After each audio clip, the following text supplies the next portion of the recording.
I've been hearing voices since 2019, nonstop 24/7, but these voices are not caused by a mental illness. Unknown people have been speaking in my head, and I've been abused by them every day. And I think the reason I started hearing these voices was because I had downloaded child pornography. I don't remember exactly what year I downloaded it, probably in 2016. They were just pictures at first, no nudity, only in sensual clothing. I downloaded them from the deep web. This type of picture is known as non-nude and was produced by agencies with professional child models. An underworld that unfortunately exists, something I didn't realize was so common to find. In 2017, I deleted everything, but then I think around Christmas 2018, I downloaded it again, only this time through WhatsApp. And it wasn't pictures like before, but videos of child pornography with explicit nudity. Out of curiosity, I ended up joining several groups I'd found on Google on sites that shared WhatsApp groups. This was the first time I'd seen such material. I innocently ended up saving some videos, and after a while, at the end of 2019, I started hearing voices. And yes, I regret what I did, because if I hadn't looked for this type of material, I might never have heard voices in my head. These videos make no difference in my life. I made this mistake, but I am not this mistake. When I first began hearing voices, I tried to act as if everything were normal. I didn't tell my family and tried as much as I could to pretend nothing was happening to me, no matter how hard it was. From the way the voices behaved, it was clear to me that they weren't schizophrenic voices. Human beings were doing this to me. The people behind these voices don't speak with their real ones. They use the voices of people I've known at some point in my life, such as family members, schoolmates, acquaintances, and strangers. Before the end of 2019, with the voices already in my head, I deleted all the videos that were stored on Google Drive. I hoped the voices would go away over time since I no longer had the videos, but that wasn't what happened. Every day, I went to sleep and woke up with the voices in my head. I spent a long time being abused by them, already regretting deeply what I had done, but the voices wouldn't stop. To avoid revealing my thoughts during this time, I ended up developing the habit of suppressing them as a defense mechanism. Some time passed and I was quite angry and frustrated at being in that situation, being unfairly and sadistically abused by them every day. I ended up searching for child pornography again, but there were no more WhatsApp groups on Google related to this type of content. So I went to the deep web and ended up finding a forum and downloaded just one video that contained explicit nudity, but they were just dancing. With this video in hand, I ended up downloading a WhatsApp-like app called Telegram and started joining various random groups available on Google. Since I had nothing to lose, I created a fake Telegram profile with the name Davi Campos de Azevedo. This is one of the voices of people they made me hear in my head. I knew this wasn't the person abusing me, but even so, out of frustration, I ended up creating a profile with his name and putting a picture of child pornography with explicit nudity as the profile picture. After joining groups that weren't related to child pornography, I ended up posting the video I had downloaded from the deep web forum in those groups. I also sent it in private chats to random members. As expected, many people became angry and blocked me, but to my complete surprise, there were also people who showed interest in that type of content. That's how I got the videos I now have on my smartphone, through exchanging videos with other users.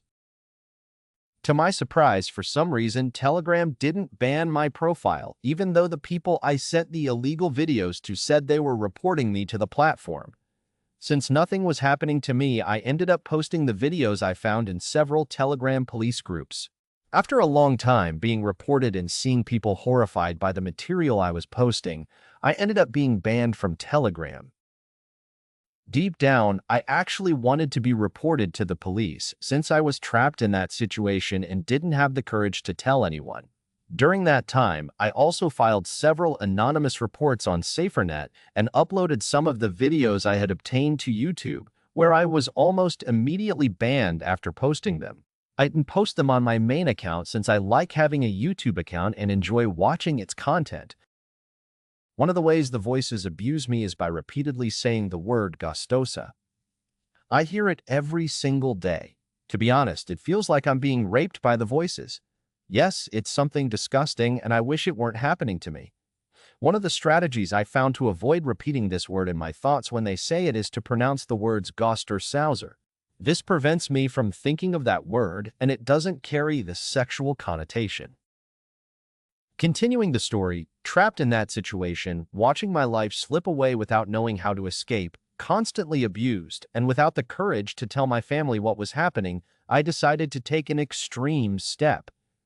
I planned to run naked through the streets with my phone in hand open to the folder where the illegal videos were stored. I had no idea what was going to happen, and I wasn't thinking clearly. I only knew I wanted to put an end to that situation somehow. Then, after watching a video of Slipknot's The Heretic Anthem, it hit me. I couldn't spend the rest of my life being abused, nor could I go on hiding something so heavy. No matter how humiliating it might be to reveal it, I realized I needed to. I didn't know how to tell anyone, but more than anything, I just wanted help. Then I saw that my parents were inside the house. I approached the gate, took off my clothes, and opened it quietly before running out with my phone in hand. I ran for a few meters until I started to feel tired, so I decided to walk instead. Along the way, I heard some loud voices, though I couldn't understand what they were saying. Then, as I turned the corner, an acquaintance appeared behind me on a motorcycle. I stopped. I didn't say anything. He had brought a pair of shorts for me to put on, and he walked me back home. When we got back, we noticed that my father was walking with his bicycle.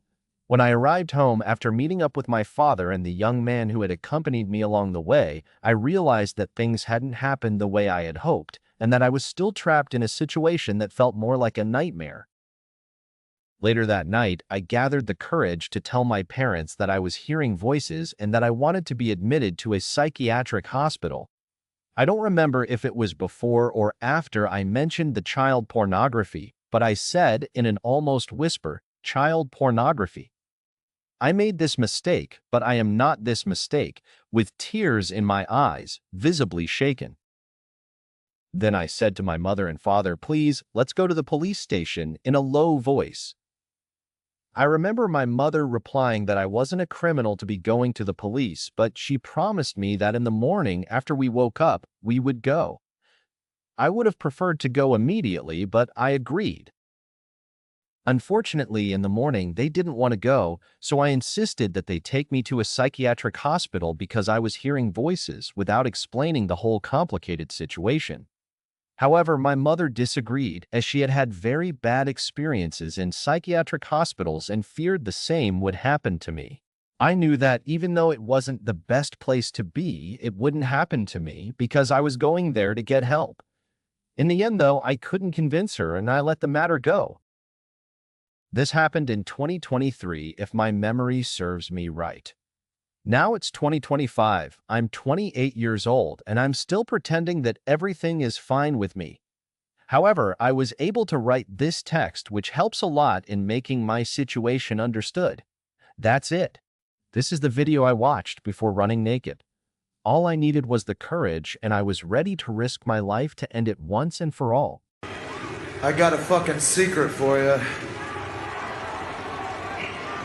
You want to know what it is?